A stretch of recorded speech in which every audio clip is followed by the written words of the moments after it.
তুই এসে গেছিস? হ্যাঁ, তোকেই ফোন করতে যাচ্ছিলাম। তারপর ভাবছিলাম আজকে মুন্সি বা ইকো পার্ক থেকে ঘুরে আসি, চল। হ্যাঁ চল চল তো গেলে যাও চ। আরে ফুল ট্যাঙ্ক মেরে এসছিস, চ যেখানে খুশি সেখানে বাবাল হবে, চ পুরো যাওয়াই যাক, চলো। চ। হ্যালো, কোথায় আছিস অরূপ? আচ্ছা আমি আসছি। ওই দেখ দীপ, নানু আসছে।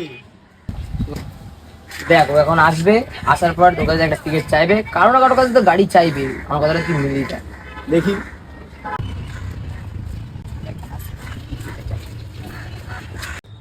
কি রে, সবাই এখানে দলবল নিয়ে কোথাও ঘুরতে যাবার প্ল্যান হচ্ছে নাকি? আরে না না, এই গরমে মাথা খারাপ, মানুষ যাবে ওর গরমে ঘুরতে।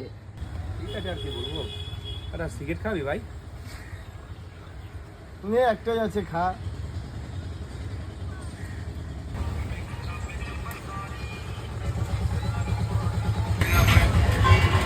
শোন না, মায়ের একটু ওষুধ আনতে যাবো, একটুখানি গাড়ির চাবিটা দিবি ভাই? ভাই তোকে কখনো না করেছি? আমার গাড়িতে এক ফোঁটা তেল নেই। ঠিক আছে, তোরা খা, তাহলে আমি যাই মায়ের ওষুধটা নিয়ে আসি, ঠিক আছে? পরে দেখা হবে সবার সাথে। কি আমার কথা মিললো তো?